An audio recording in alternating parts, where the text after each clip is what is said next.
ஓம் சாந்தி 5/7/2024 காலை முரளி. ஓம் சாந்தி. பாப்தாதா மதுபன்.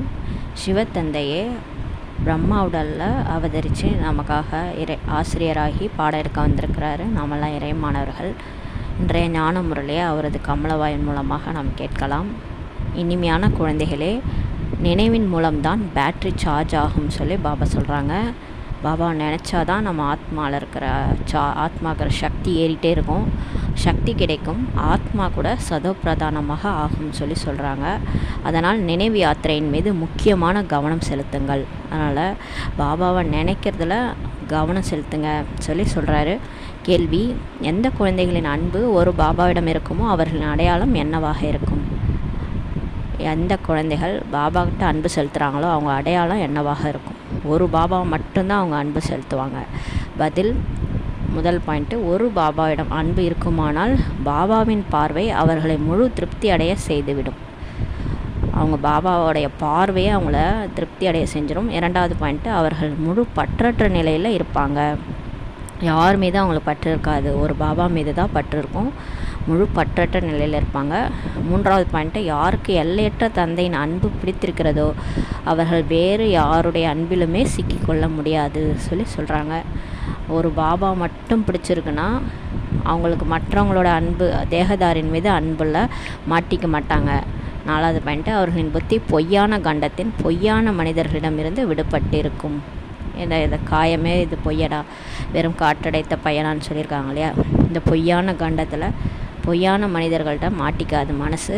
பாபா உங்களுக்கு அத்தகைய ஒரு அன்பை தருகிறார், அது அழிவற்றதாகி விடுகின்றது. இப்போ பாபா கொடுக்குற நமக்கு அன்பு அழிவற்ற அன்பாயிடுது. சத்தியுகத்தில் கூட நீங்கள் உங்களுக்குள் மிகுந்த அன்போடு இருப்பீங்கன்னு சொல்லி பாபா சொல்கிறாரு. இப்போ நம்ம பாபா கொடுக்குற அன்பு தான் நம்ம எல்லார் மேலேயும் அன்பை காட்டுறோன்னு சொல்லி சொல்கிறாரு. ஓம் சாந்தி. எல்லையற்ற தந்தையின் அன்பு இப்போது ஒரு தடவை மட்டுமே குழந்தைகளாகிய உங்களுக்கு கிடைக்கின்றது. அந்த அன்பை பக்தியிலும் கூட மிகவும் நினைவு செய்கின்றனர். இப்போ பாபாட்டேருந்து கிடைக்கிற அன்பு தான் நம்ம பக்தியில் கூட அவரை உருகி உருகி நினைக்கிறோம்.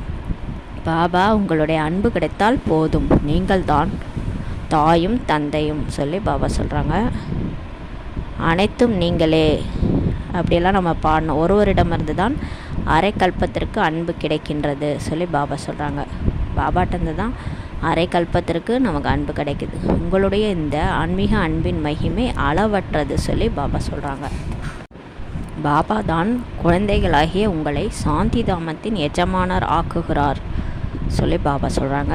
இப்போது சாந்தி தாமத்துக்கே எஜமானராக உங்களை ஆக்குறாரு. இப்போது நீங்கள் துக்க தாமத்தில் இருக்கிறீங்க. அசாந்தியிலும் துக்கத்திலும் அனைவரும் கூக்குரல் இடுகின்றனர் சொல்லி சொல்கிறாரு. இப்போ பாருங்கள், ரொம்ப துக்க அசாந்தியில் கடவுளை நோக்கி எல்லாம் கூக்குரல் இடுறாங்க. ஆதரவு அளிப்பவர்கள் யாருமே இல்லை. யாராவது நான் உங்களை துக்கத்திலேருந்து நீக்கிறேன்னு சொல்கிறாங்களா? யாருமே இல்லை. அதனால் பக்தி மார்க்கத்தில் நினைவு செய்கின்றனர். அதனால தான் பக்தி மார்க்கத்தில் கடவுளை நோக்கி நினைவு செய்கிறாங்க. ஆனால் விதிமுறைப்படி பக்திக்கும் அரை கல்ப சமயம் உள்ளது சொல்லி சொல்கிறாரு. 2500 வருஷம் பக்திக்கு கூட டைம் கொடுக்குறாரு பாபா. இதுவோ குழந்தைகளுக்கு புரிய வைக்கப்பட்டுள்ளது. பாபா உள்ளுக்குள் இருப்பதெல்லாம் அறிந்து கொள்பவர் என்பதே கிடையாது. பாபா அந்தர்யாமி கிடையாது. நம்ம மனசில் என்ன நினைக்கிறோம் அது அவருக்கு தெரியாது. பாபா அனைவரின் மனதின் விஷயங்களை அறிந்து கொள்ள வேண்டிய அவசியம் எதுவுமே கிடையாது சொல்லி சொல்கிறார். பாபா எல்லார் மனசில் இருக்கிறதையும் தெரிஞ்சு வச்சுக்கணுன்னு என்ன அவசியம் அவருக்கு? அதற்காக மனதில் எழும் எண்ணங்களை அறிபவர்கள் இருக்கிறார்கள். ஆனால் சிலர் அந்த மாதிரி மனசில் என்ன எண்ணம் எழுது அதை தெரிஞ்சுக்கிறவங்க கூட இருக்கிறாங்க. அவர்களும் இந்த கலையை கற்றுக்கொள்கின்றனர். அவங்க அப்படியே இந்த யார் மனசில் என்ன இருக்குன்ட்டு தெரிஞ்சுக்கிறதுக்கான கலையை கற்றுக்குறாங்க. இங்கே அந்த விஷயமே கிடையாது. தந்தையே வருகிறார், தந்தை மற்றும் குழந்தைகள் தான் இந்த பாகம் முழுவதையும் நடிக்கின்றனர். இப்போ சங்கம் யுகத்தில் அந்த விஷயம்லாம் கிடையாது. பாபா வராரு, குழந்தைகளோட பாட்டு நடிக்கிறாரு. பாபாவுக்கு தெரியும் சிருஷ்டி சக்கரம் எப்படி சுற்றுகிறது என்று. பாபாவுக்கு சிருஷ்டி எப்படி சுற்றுறதுன்னு தெரியும். அதில் குழந்தைகள் எப்படி பாகத்தை நடிக்கின்றனர், அவர் ஒவ்வொருவருக்குள்ளும் என்ன உள்ளதென அறிந்து கொள்கிறார் என்பதெல்லாம் கிடையாது. பாபா அந்த 800 கோடி ஆத்மாக்கள்லாம் அவங்க ஒவ்வொருத்தவங்க மனசில் என்னென்ன இருக்குன்னா தெரிஞ்சுக்க மாட்டார். இது இரவிலும் புரிய வைக்கப்பட்டுள்ளது. அதாவது ஒவ்வொருவருக்குள்ளும் விகாரங்கள் தான் உள்ளன சொல்லி பாபா சொல்கிறாரு. இப்போ எல்லாருக்குள்ளாரையும் காமம், கோபம், பற்று, ஆசை, அகங்காரம் தான் இருக்குது.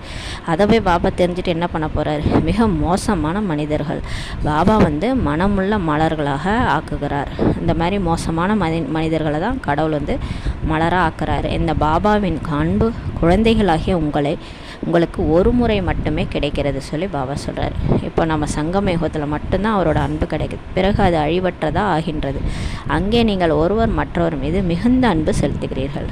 இந்த அன்பு தான் நம்ம எடுத்துக்கிட்டு போகிறோம். அங்கே சத்தியுகத்தில் போய் ஒருவர் மற்றவர் மீது அன்பு செலுத்துகிறோம். இப்போது நீங்கள் மோகத்தை வென்றவர்களாக ஆகி கொண்டிருக்கிறீர்கள். இப்போ நம்ம அந்த தேகத்தின் மீது கூட நம்ம அன்பை பற்றுலேருந்து விலகிட்டு இருக்கிறோம். தேகதாரிகள் கூட இருக்கிறவங்க எல்லாருலேருந்தும் பற்றை வந்து நம்ம நீக்கிட்டே போகிறோம்.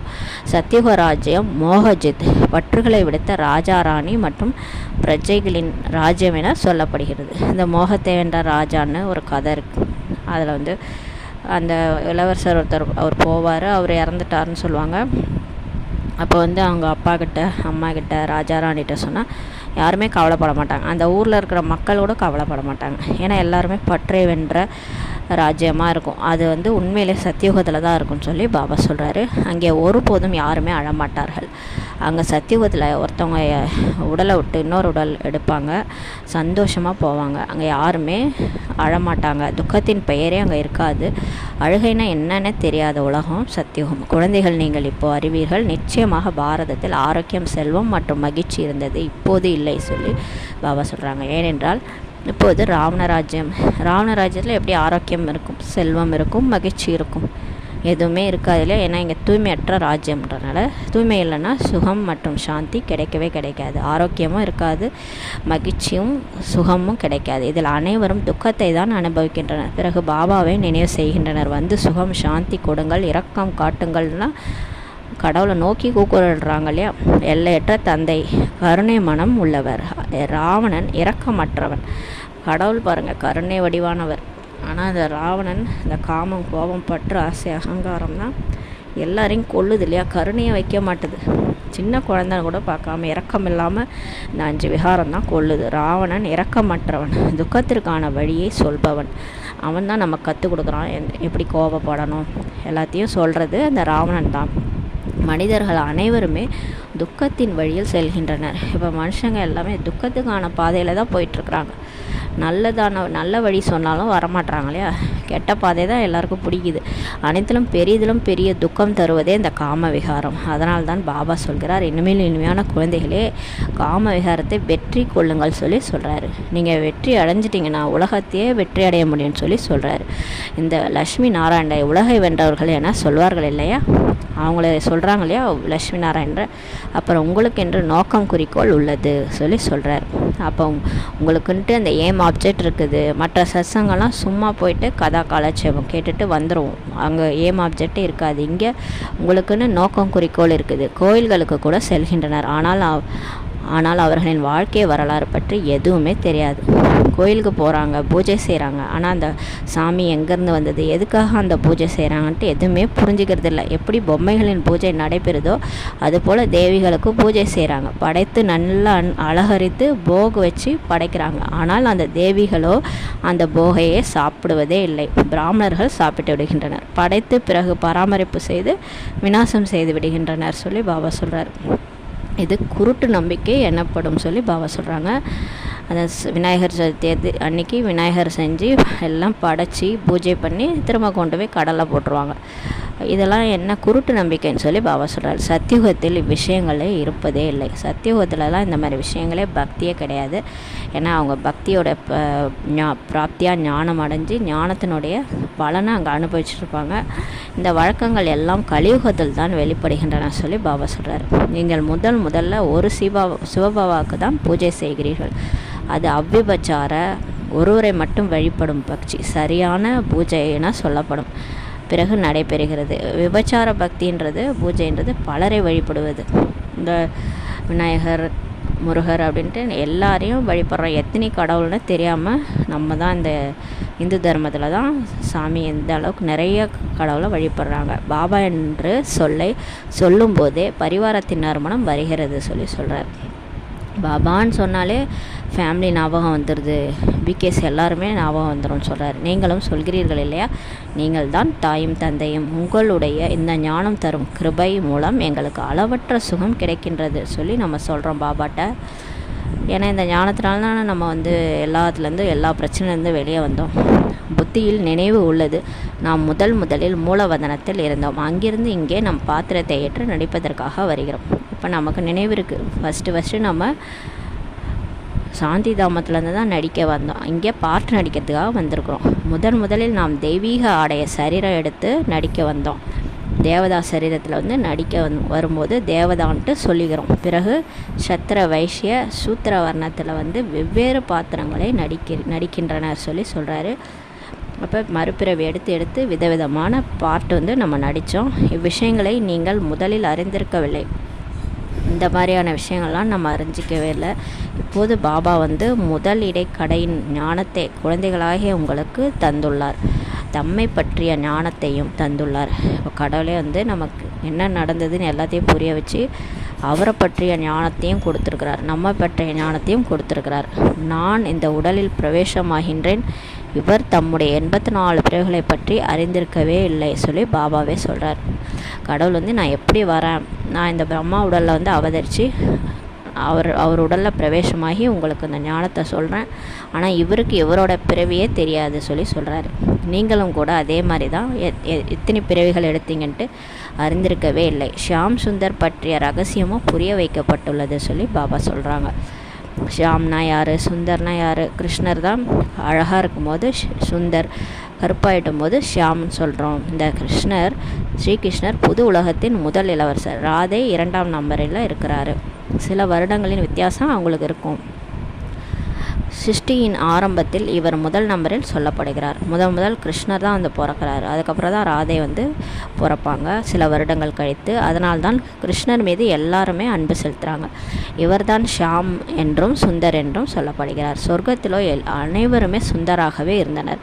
எல்லாருமே அழகாக இருப்பாங்க. அவங்க வேலைக்காரி பிரஜை எல்லாருமே அழகாக இருப்பாங்க. இப்போது சொர்க்கம் எங்கே உள்ளது? இப்போ பாருங்கள், சொர்க்கமாக இருக்குது, சக்கரம் சுற்றி கொண்டே உள்ளது.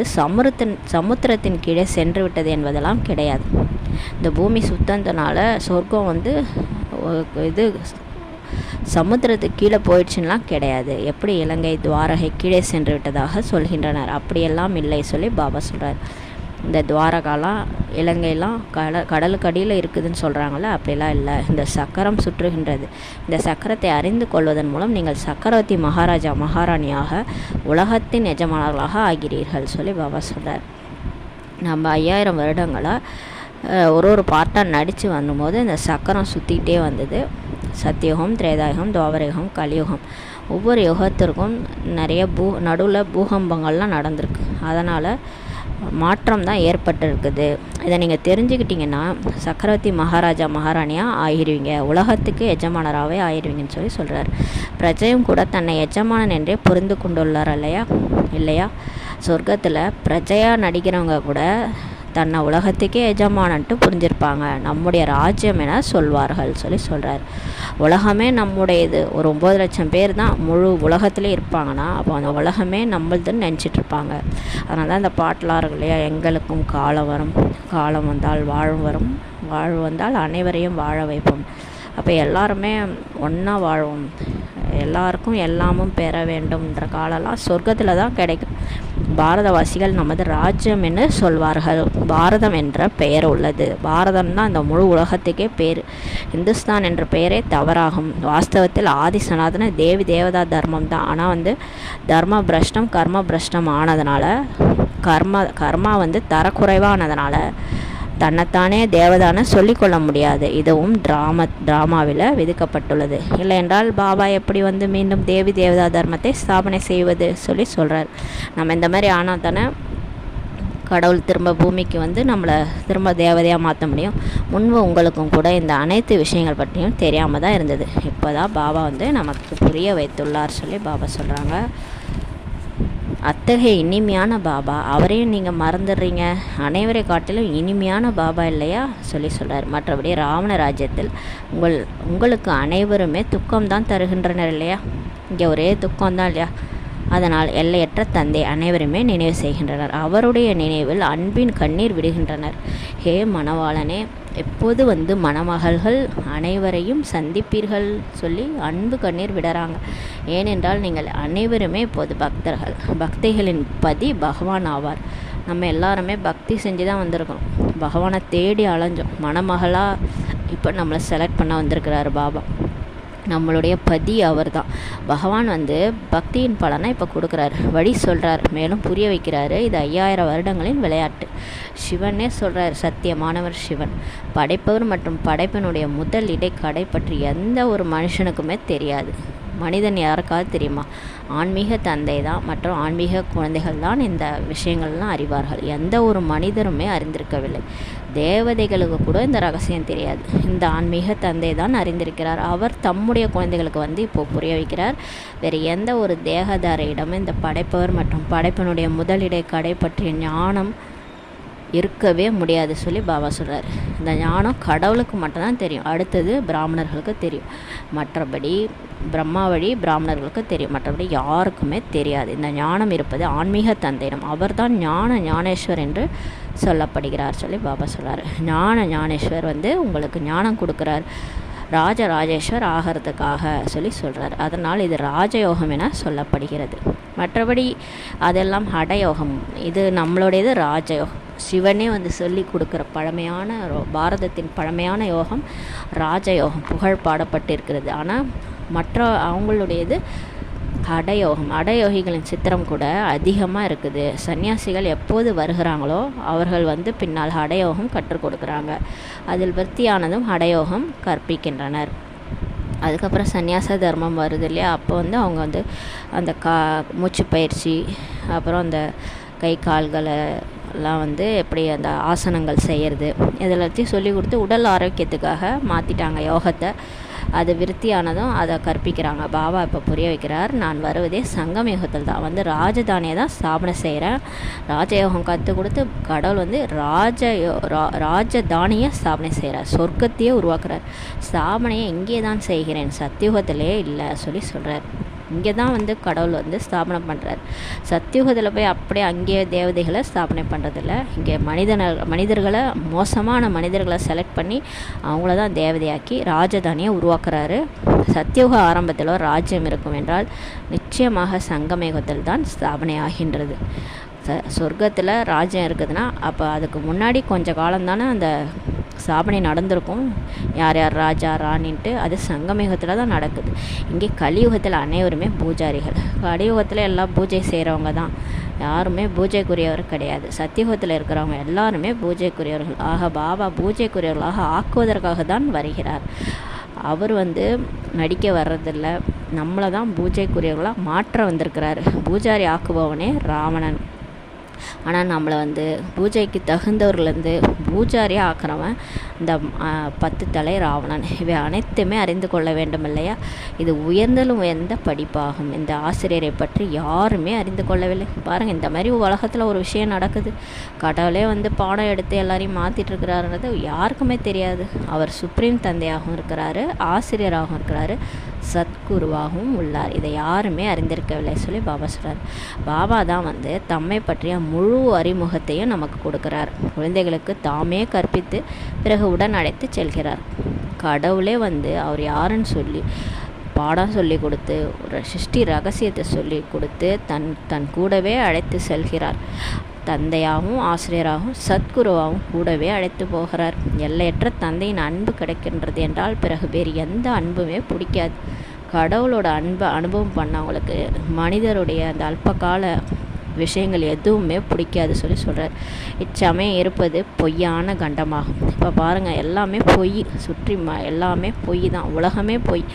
பொய்யான மாயா, பொய்யான உடல் கூட நம்ப முடியாது. இன்றைக்கி இருக்கும், நாளைக்கு போயிடும். இன்றைக்கி இருக்கிறவங்க நாளைக்கு இல்லை இல்லையா? அப்போ யாரை நம்ம நம்ப முடியுது? எல்லாமே பொய்யாக இருக்குது. பாரதம் இப்போது பொய்யான கண்டம், பிறகு சத்தியுகத்தில் உண்மையான கண்டமாக இருக்கும் சொல்லி சொல்கிறாரு. பாரதம் ஒருபோதும் விநாசமே அடையாது. எப்பயுமே உலகம் அழியுது. உலகம் அழிஞ்சிடும்னா ஃபுல்லாக அழியாது. பாரதம் விநாசமே ஆகாது. இது அனைத்திலும் பெரியதிலும் பெரிய தீர்த்த ஸ்தலம். இங்கே பகவானே வராரு. சுயம் இறைவனே வர்றதுனால இந்த ஸ்தலம் என்றைக்குமே அழியாது. இங்கே எல்லையற்ற தந்தை அமர்ந்து குழந்தைகளுக்கு சிருஷ்டியின் முதல் இடைக்காடையின் ரகசியத்தை புரிய வைக்கிறார். மேலும் அனைவருக்கும் சத்கதியே பாபா தான் கொடுக்குறாரு. இது மிகப்பெரிய தீர்த்த ஸ்தலமாகும். பாரதத்தின் மகிமையோ அளவற்றது. அது சொல்லி புரிய முடியாது, சொல்லி புரியவே வைக்க முடியாது. அவ்வளோ அளவற்ற மகிமை பாரதத்துக்கு. அதே மாதிரி தான் கடவுளுக்கும். ஆனால் இதையும் நீங்கள் புரிய வைக்க முடியும். பாரதம் என்பது உலகத்தின் அதிசயம். அந்த மாயாவின் 7 அதிசயங்கள் அது கிடையாது. இது பாரதம்ன்றது உலக அதிசயம். ஈஸ்வரனுடைய அதிசயம் ஒன்று தான். பாபா ஒருவர் தான். அவருடைய அற்புதமான சொர்க்கமும் அதுவும் அதிசயம், அதுவும் ஒன்று தான். அதே தான் ஹெவன்னு பேரடைஸ்னு சொல்கிறாங்க. உண்மையான பெயரே சொர்க்கம் என்ற ஒன்று தான் சொல்லி பாபா சொல்கிறாரு. இது நரகமாகும். சக்கரம் முழுவதையும் பிராமணர்களாகிய நீங்கள் தான் சுற்றி வருகிறீர்கள். நமக்கு தெரியுதுலே, அது பேரே சொர்க்கம். அது உண்மையான உலகம். இது பொய்யான உலகம், நரகம். சக்கரம் முழுசையும் நம்ம தான் சுற்றி வரோம் இல்லையா? பிராமணர்கள் தவிர ஃபுல் சக்கரத்தையும் சுற்றுறவங்க யாருமே கிடையாது. 84 பிறவிகள் எடுக்கிறாங்க. நாம் தான் பிராமணராக இருக்கிறோம். பிறகு நாம் தான் தேவதைகளாக உயரும் கலை இறங்கும் கலையில் போகிறோம்னு சொல்லி சொல்கிறாரு. நம்ம ஏறனா உலகத்துக்கே மாற்றம் வரும், உயரம் கலையில் வரும். உங்களுக்கு உயரம் கலை என்றால் அனைவருக்குமே இதனால் நன்மை ஏற்படுகின்றது. உலகத்தில் சாந்தி வேண்டும், சுகமும் வேண்டும் இல்லையா? எல்லாரும் என்ன கேட்குறாங்க? அமைதியாக இருக்கணும், குஷியாக இருக்கணும், இதான் கேட்குறாங்க இல்லையா? துக்கத்தின் பெயரே இருக்கக்கூடாது என்று அதுதான் விரும்புகிறாங்க. பாரதவாசிகள் தான் விரும்புகின்றனர். அது ஈஸ்வரிய ராஜ்யம் என்று சொல்லப்படுகிறது. வாங்க, அந்த மாதிரி ஒரு இடம் இருக்குது. அது ஈஸ்வரிய ராஜ்யம். சத்தியுகத்தில் சூரியவம்சி, பிறகு 2வது கிரேடில் சந்திரவம்சி. நீங்கள் ஆஸ்திகர்கள், அவர்கள் நாஸ்திகர்கள் சொல்லி பாபா சொல்கிறாரு. நம்ம கடவுளை தெரிஞ்சுக்கிட்டனால நம்ம ஆஸ்திகர். கடவுளையே புரிஞ்சிக்காதவங்க, அவரை ஒத்துக்காதவங்க நாஸ்திகர்கள். நீங்கள் செல்வந்தர்களுடையலாக ஆகிய பாபாவிடமிருந்து ஆஸ்தி பெறுவதற்காக இப்போ முயற்சி செய்கிறீங்க. இப்போ நம்ம பணக்காரராக கடவுளே நம்மளை தத்தெடுத்துக்கிறார். ஒரு பணக்காரர் வீட்டுக்கு ஒரு குழந்தை, ஏழை குழந்தை போனால் எவ்வளோ சந்தோஷப்படும். அந்த மாதிரி நம்மளை இப்போ தத்தெடுத்து ஆஸ்தி கொடுக்குறாரு. நம்ம முயற்சி செஞ்சிட்ருக்கோம். உங்களுக்கு மாயாவுடன் கூட குப்தமான யுத்தம் நடைபெறுகின்றது. பாபா வருவதோ ராத்திரியில். சிவராத்திரி இருக்கிறது இல்லையா? ஆனால் சிவனுடைய ராத்திரி என்பதன் அர்த்தத்தை கூட அவர்கள் புரிந்து கொள்வதே இல்லை. சிவராத்திரின்னு சொல்கிறாங்க, ஆனால் சிவனுடைய ராத்திரின்னு புரிஞ்சுக்கிறது இல்லை. சிவன் இரவில் தான் வராரு. ஆத்மா பல்ப் ஃபியூஸ் போன பிறகு இரவில் முற்றிலும் மங்கிய நிலையில் ஆத்மா இருக்கும்போது சிவன் அவதரித்து ஆத்மாவுக்கு சக்தி கொடுக்க வராரு. பகலில் வர்றதில்ல, இரவில் தான் வராது. பிரம்மாவின் இரவில் வராரு. பிரம்மாவின் இரவு இப்போது முடிவடைகின்றது, பகல் ஆரம்பமாகின்றது. அவர்கள் சொல்கின்றனர் ஸ்ரீ கிருஷ்ண பகவான் வாக்கு என்பதாக. ஆனால் உண்மையில் இது சிவ பகவான் வாக்கு. இப்போது யார் சரி? ஸ்ரீகிருஷ்ணரோ முழுமையாக 84 பிறவி எடுக்கிறார். பாபா சொல்கிறாரு, நான் வருகிறேன் சாதாரண வயோதிகரின் உடலில் சொல்லி சொல்கிறார். கிரீதையில் கூட அதுதான் இருக்கு. நான் சாதாரண வயோதிகர் உடலில் அவதரிக்கிறேன்னு சொல்லி. இவரும் கூட தம்முடைய பிறவிகள் பற்றியே அறிந்திருக்கவில்லை. இந்த பிரம்மா பாபா தான் அந்த வயோதிகர். இவர் ஸ்ரீகிருஷ்ணருடைய கடைசி பிறவி தான் இந்த பிரம்மா லேக்ராஜ்ன்றவர். அவர் உடலில் அவதரித்து வயோதிகர் உடலில் சிவன் அவதரித்து அவரை பிரம்மாவாக பேர் மாற்றம் செய்கிறார். இவரும் கூட தம்முடைய பிறவிகள் பற்றியே அறிந்திருக்கவில்லை. இந்த பிரம்மா பாபா உடலில் சிவன் அவதரிக்கும் போது அவருக்கு என்ன நடக்குதுன்னே புரியல. அவருடைய பிறவிகள் பற்றி அவருக்கே தெரியாது. அநேக பிறவிகளின் கடைசியில் தூய்மை இழந்துவிட்ட போது தூய்மையற்ற சிருஷ்டியில் தூய்மையற்ற ராஜ்யத்தில் தான் நான் வருகிறேன். பாருங்கள், கடவுள் உலக சொர்க்கத்தையே படைச்சார். ஆனால் அவருக்கு கிடைச்சதோ பாட்டு தூய்மையற்ற உலகத்தில் தான். அந்த தூய்மையற்ற சிருஷ்டியில் தான் தூய்மையற்ற ராஜ்யத்தில் தான் வரார். தூய்மை இல்லாத உலகத்தில் அநேக ராஜ்யங்கள் இருக்கிற. இப்போ பாருங்கள், அமெரிக்காவில், ரஷ்யாவில், அதுக்கப்புறம் இந்தியா, எல்லா நாட்டிலையும் ஒரு ராஜ்யம் நடக்குது. தூய்மையான உலகத்தில் இருப்பதே ஒரு ராஜ்யம். ஆனால் சொர்க்கத்தில் ஒரே ராஜ்யம் தான் இருக்கும், லக்ஷ்மி நாராயணனுடைய ராஜ்யம். கணக்கு உள்ளது இல்லையா? பக்தி மார்க்கத்தில் தீவிர பக்தி செய்யும்போது, தலையை வெட்ட தலைப்படும் போது அவர்களின் மனதில் ஆசை நிறைவேறுகின்றது. பாருங்கள், பக்தியில் தீவிர பக்தி செய்யும்போது தலையை வெட்ட தலைப்படும் போது தான் ஆசையே நிறைவேறுதான். மற்றபடி அதில் எதுவுமே கிடையாது. அது தீவிர பக்தி என்று சொல்லப்படும். எப்போது இருந்த ராவணராஜ்யம் ஆரம்பமானதோ அப்போதிலிருந்து பக்தியின் கர்ம காண்டங்களின் விஷயங்களை மனிதர்கள் படித்தே கீழிறங்கி வந்து விட்டுகின்றனர். பாருங்கள், ராவணராஜ்யம் 2500 வருஷம் நடக்குது. எப்போ துவாபரயுகம் வந்ததோ அப்போலேருந்து பக்தி கர்ம காண்டங்களை படித்து மக்கள் என்ன ஆயிட்டாங்க, கீழறங்கி தான் வந்தாங்க. வியாச பகவான் தான் சாஸ்திரத்தை உருவாக்கினார்ட்டு சொல்கிறாங்க. அவர் என்னென்னலாம் வந்து எழுதியுள்ளார் சொல்லி பாபா சொல்கிறார். பக்தி மற்றும் ஞானம் பற்றிய ரகசியத்தை இப்போது தான் நீங்கள் புரிந்து கொள்கிறீர்கள். ஏணிப்படி மற்றும் கல்பவிருட்சத்தின் சித்திரத்தில் இந்த ஞானம் அனைத்துமே இருக்கிறது.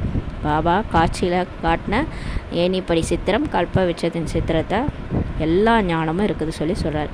அதில் 84 பிறைகளும் காட்டப்பட்டுள்ளன. யாருக்காவது டவுட் இருந்தால் அந்த சித்திரத்தை போய் பார்த்துக்கலாம். அனைவருமே 84 பிறவிகள் எடுக்கிறது இல்லை. யார் ஆரம்பத்துலேருந்து நடிக்கிறாங்களோ அவங்களுக்கு தான் 84 பிறவிகள். யார் நடுவில் சத்தியுகத்தில் சொர்க்கத்திலே பாதியில், திரேதாயுகத்தில் பாதியில் வராங்களோ அவங்களுக்கெல்லாம் பிறவிகள் குறையும். இந்த ஞானம் உங்களுக்கு இப்போது தான் கிடைக்கிது. மேக்ஸிமம் 84 பர்த்து, மினிமம் ஒரு பிறவி கூட எடுக்குது ஆத்மான்றது நமக்கு இப்போ தான் கடவுளே சொல்லி தான் தெரியும். பிறகு வருமானத்துக்கே ஆதாரமாகி விடுகிறது சொல்லி பாபா சொல்கிறாரு. 21 பிறவிகளுக்கு கிடைக்காத பொருள் என்று எதுவுமே இருக்காது.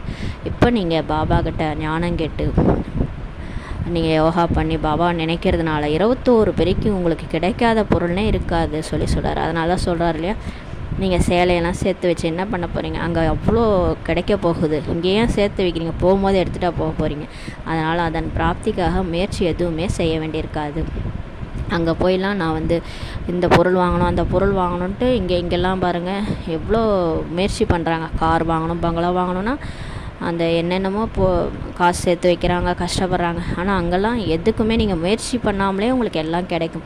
அது பாபாவின் ஒரே ஒரு சொர்க்கமாகும். உலகத்தின் அதிசயம் என்றே சொல்லப்படும் சொல்லி பாபா சொல்கிறார். பெயரே சொர்க்கம். அதற்கு அதிபதியாக பாபா உங்களை இப்போது ஆக்குகின்றார். அவர்களோ சும்மா அதிசயங்களை காட்டுகின்றனர். ஆனால் உங்களையோ பாபா அதனுடைய அதிபதியாகவே ஆக்குகின்றார் சொல்லி சொல்கிறார். இங்கே பாருங்கள் 7 அதிசயங்களை காட்டுறாங்க. தாஜ்மஹால், குதுப் மினார், இதெல்லாம் அதிசயம். சும்மா போய் பார்த்துட்டு வந்துடலாம். ஆனால் அந்த அதிசயத்துக்கே எஜமானராக ஆக்குறாரு கடவுள். சொர்க்கம் தான் அதிசயம், அதோட அதிபதியாகவே நம்மளை ஆக்குறாரு. எவ்வளோ ஒரு நஷா இருக்கணும். அதனால் இப்போது பாபா சொல்கிறார், நிரந்தரமாக என்னை நினைவு செய்யுங்கள். நினைத்து நினைத்து சுகம் பெறுங்கள். உடலின் கிளேசங்கள், பிரச்சனை எல்லாம் முடிந்து போகும். பாபா நினைக்க நினைக்க உடம்புல இருக்கிற பிரச்சனை கூட முடிஞ்சு போயிடும். ஜீவன் முக்தி பதவியை அடையுங்கள். உடலில் இருந்தாலும் முக்தி அடைந்த ஸ்டேஜை இப்போயே அடைங்க. அப்போ தான் சொர்க்கத்துக்கு போக முடியும். தூய்மை ஆவதற்காக நினைவு யாத்திரையும் மிகவும் அவசியமாகும் சொல்லி சொல்கிறார். மன்மனாபவ நிலையில் இருந்தால் அந்துமதி சோகதி ஆகிவிடும். எப்பயுமே கடவுளே நினச்சிட்டு இருந்தால் கடைசியில் என்ன நிலையில் சரீரத்தை விடுறோமோ அதுவே நம்மளுடைய மறுபிறவினுடைய தொடக்கமாயிடும் சொல்லி சொல்கிறாரு. கதி என சொல்லப்படுவது சாந்தி தான். கதினா நல்ல வழி, நமக்கு முக்தி கிடைக்கிறது சாந்தி தாமத்தில். சத்கதி ஏற்படுவது இங்கே தான். சத்கதின்றது நமக்கு உடல்ல இருந்தே முக்தி அடைஞ்ச ஸ்டேஜ். அது வந்து இங்கே தான் நமக்கு கிடைக்கும். பூலோகத்தில் பார்ட் நடக்கும் போது தான் சத்கதி கிடைக்கும். சத்கதிக்கு நேர் எதிரானது துர்கதி ஆகும் சொல்லி சொல்கிறார். சொர்க்கத்தில் போய் நடிக்கிறது சத்கதி, நரகத்தில் நடிக்கிறது துர்கதின்னு சொல்லி பாபா சொல்கிறாரு. யாரெல்லாம் நல்ல கதி அடைஞ்சாங்களோ, சத்கதி அடைஞ்சாங்களோ அவங்க சொர்க்கத்துக்கு போகிறாங்க.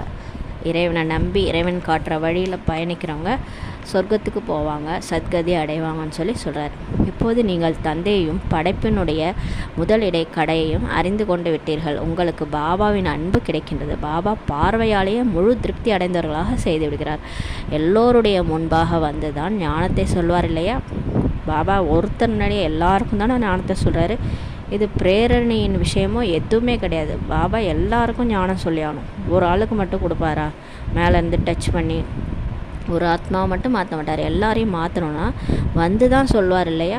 இது பிரேரணை விஷயம்லாம் கிடையாது, தூண்டுதல்லாம் கிடையாது. பாபா இப்போது கட்டளை தருகிறார்.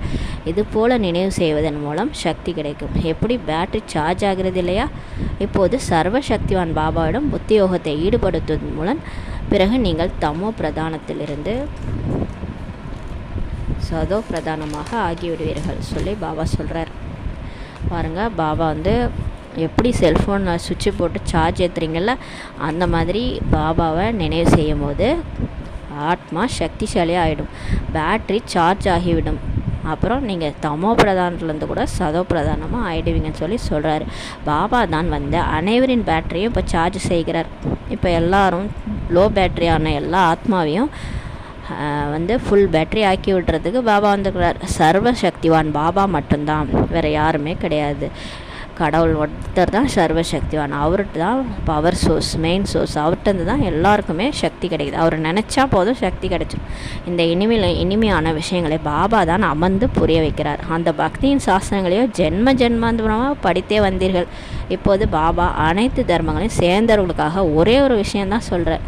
அவர் சொல்கிறார், தன்னை ஆத்மான்னு உணர்ந்து தந்தையை நினைவு செய்வீர்களானால் உங்களுடைய பாவங்களை நீங்கிவிடும். இந்த விஷயத்த எல்லா தர்மங்களுக்கும் சொல்கிறார். இந்த காமனான விஷயம் இது. நீங்கள் எல்லாருக்குமே சொல்லலாம். நீங்கள் இந்த உடல் கிடையாது, உயிர். நீங்கள் தான் ஆத்மா. இந்த உயிரை கொடுத்தவர் கடவுள். அவர் தான் அப்பா. அவர் பரமாத்மா. அவரை நினைவு செஞ்சிங்கன்னா, அவர் எப்படி இருக்கிறாருன்ட்டு கரெக்டாக புரிஞ்சுட்டு நினைவு செஞ்சிங்கன்னா உங்கள் பாவங்கள் நீங்கிவிடும் சொல்லி சொல்கிறாரு. இப்போது நினைவு செய்ய வேண்டியது குழந்தைகளாகிய உங்கள் வேலை. உங்கள் வேலையே என்ன நினைக்கிறது தான். இதில் குழப்பமடைவதற்கான விஷயம் என்ன இருக்குது? பதீத பாவனர் ஒரு தந்தை மட்டுமே. பிறகு தூய்மை அடைந்து அனைவரும் வீட்டுக்கு சென்று விடுவார்கள் சொல்லி சொல்கிறார். தூய்மையற்றவர்களை தூய்மையாக்குபவர் ஒரு தந்தை தான். அவர் எப்படி தூய்மைப்படுத்துகிறாரு? ஆத்மாக்களை தூய்மைப்படுத்துகிறாரு. 5 தத்துவங்களையும் தூய்மைப்படுத்துகிறாரு. பூலோகத்தையே மாற்றிட்டு போயிடுறாரு. அப்புறம் எல்லாரும் தூய்மை அடைஞ்சு கர்ம கணக்கில் முடித்து வீட்டுக்கு போயிடுவாங்க. அனைவருக்காகவும் தான் இந்த ஞானம் இருக்குது, ஒருத்தருக்காக கிடையாது. உலகத்தில் இருக்கிற எல்லாருக்குமே இந்த ஞானம் இருக்குது. இது சகஜ ராஜயோகம் மற்றும் சகஜ ஞானம். யார் வேணாலும் புரிஞ்சிக்கலாம். வயதான மாதாசு சின்ன குழந்தைங்களுக்கு கூட இந்த ராஜயோகமும் இந்த ஞானமும் புரியும். சகஜமானதுன்னு சொல்லி பாபா சொல்கிறாரு. நல்லது. இனிமேல் இனிமையான தேடி கண்டறிக்கப்பட்ட செல்ல குழந்தைகளுக்கு தாயும் தந்தையும் ஆகிய பாப் தாதாவின் அன்பு நினைவு மற்றும் காலை வணக்கம். ஆன்மீக குழந்தைகளுக்கு ஆன்மீக தாய் தந்தை நமஸ்தே. நாம் ஆன்மீக குழந்தைகள் ஆன்மீக தாய் தந்தைக்கு நமஸ்தே. தாரணைக்கான முக்கிய சாரம். ஃபர்ஸ்ட் பாயிண்ட்டு, சர்வ சக்திவான் தந்தையிடம் தனது புத்தியோகத்தை ஈடுபடுத்தி பேட்டரியை சார்ஜ் செய்து கொள்ள வேண்டும். ஆத்மாவை சதோ பிரதானமாக ஆக்க வேண்டும். நினைவு யாத்திரையில் ஒருபோதும் குழப்பமடையக்கூடாது. 2வது பாயிண்ட்டு, படிப்பை படித்து தன் மீது தானே கிருபை செய்து கொள்ள வேண்டும். பாபாவுக்கு சமமாக அன்பு கடலாக ஆகணும். எப்படி பாபாவின் அன்பு அழியாததாக உள்ளதோ அதுபோல் அனைவரிடமும் அழியாத உண்மையான அன்பு இருக்க வேண்டும். இப்போ எல்லாமே கலியுகத்தில் பொய்யான அன்பு தான் வைக்கிறாங்க இல்லையா? பாபாவோட அன்பு எப்படி அழிவற்றதோ அது மாதிரி உங்களோட அன்பு கூட அழியாத உண்மையான அன்பாக இருக்கணும். எல்லார் மேலேயும் பொய்யா நடிக்கக்கூடாது. மோகத்தை வென்றவராக ஆக வேண்டும் சொல்லி சொல்கிறார். பற்ற வெல்லுங்க குழந்தைகளே. பற்றற்றோர் மீது பற்று வைங்க. மற்ற எந்த மீதும் அழியக்கூடிய பொருள் மீது பற்று வைக்காதீங்கன்னு சொல்லி சொல்கிறாரு. வரதானம். உணரக்கூடிய சக்தியின் மூலம் இனிய அனுபவம் செய்யக்கூடிய சதா சக்திசாலி ஆத்மா ஆகுக. உணரக்கூடிய சக்தி, நம்ம உணரும் சக்தியானது நமக்கு இனிமையான அனுபவத்தை கொடுக்கும். அந்த மாதிரி ஆகக்கூடிய சதா சக்திசாலி ஆத்மா ஆகுங்கன்ற வரதானம் கொடுக்குறாரு. இந்த உணரும் சக்தியானது மிக இனிமையான அனுபவத்தை ஏற்படுத்துகிறது. சில நேரம் தன்னை தந்தையின் கண்ணின் மணியாக ஆத்மா, அதாவது கண்களில் கலந்திருக்கும் சிரேஷ்ட ஆத்மா பிந்து என்று உணருங்கள். நான் அப்பா சிவபாபா, பிரம்மா பாபா உடலில் சிவபாபா இருக்கிறாரு. அவர் கண்ணின் மணியாக நான் இருக்கிறேன் அப்படின்னு நினச்சி பாருங்கள். அவ்வளோ ஒரு நஷா வரும். உணர்ந்து பாருங்கள். சில நேரம் நெற்றியில் ஜொலிக்கும் நெற்றி மணியாக உணர்ந்து பாருங்கள். நான் தான் அந்த நெற்றி மணி. சில நேரம் தன்னை பிரம்மா பாபாவின் சகயோகி வலது கரமாக, பிரம்மாவின் புஜமாக உணருங்கள். இதெல்லாம் எவ்வளோ ஒரு நஷா கொடுக்கும். நான் தான் பிரம்மா பாபாவுடைய வலது கரமாகவே இருக்கிறேன், ரைட் ஹேண்டாக இருக்கிறேன், பிரம்மாவின் புஜமாக நான் இருக்கிறேன். சில நேரம் அவ்யக்த ஃபரிஸ்தா சுரூபத்தை உணருங்கள். சில நேரம் நான் பிரம்மா பாபா கூட அவ்யக்த வதனத்தில் ஃபரிஸ்தாவாக நின்றுட்டுருக்கிறேன். அந்த சுரூபத்தை உணர்ந்து பாருங்கள். இந்த உணரும் சக்தியை அதிகப்படுத்தும் போது சக்திசாலியாக ஆகிவிடுவீர்கள். இந்த மாதிரி நான் தான் அதுன்னு உணரும்போது சக்திசாலியாக மாறிடுவீங்கன்னு சொல்லி சொல்கிறாங்க பாபா சொல்கிறாங்க. பிறகு சிறிய கரையும் கூட தெளிவாக தென்படும். அந்த மாதிரி நீங்கள் உணரும்போது நான் தான் அதுன்னு உணரும்போது, நான் இப்பேற்பட்ட ஆளாக இருக்கும்போது இந்த சின்ன சின்ன கரையெல்லாம் கூட உங்களுக்கு தெளிவாக தெரியும். நான் இதை செய்யக்கூடாது, மாயாவினுடைய கரை என் மீது இருக்குது, ஆனால் நான் எப்பேற்பட்ட சிரேஷ்ட ஆத்மா, நான் பாபா கண்ணில் இருக்கிறேன், பாபாவுடைய நெற்றியில் நான் இருக்கிறேன், பாபா என்ன தான் வலது கரமாக சூஸ் பண்ணியிருக்கிறாரு, அப்போ என்கிட்ட இந்த குறை இருக்கலாமான்ட்டு தெளிவாக தென்படும். அப்போ நீங்கள் அதை மாற்றிக்குவீங்கன்னு சொல்லி பாபா சொல்கிறாரு. இதை தான் உணரக்கூடிய சக்தி. இதன் மூலமாக இனிய அனுபவம் உங்களால் செய்ய முடியும். சதா சக்திசாலி ஆத்மாவாக மாறுங்கன்றாரு. ஸ்லோகன். அனைவரின் உள்ளபூர்வமான ஆசீர்வாதம் பெற்றுக்கொண்டே இருந்தால் உங்களது முயற்சி எளிதாகிவிடும் சொல்லி சொல்கிறாங்க.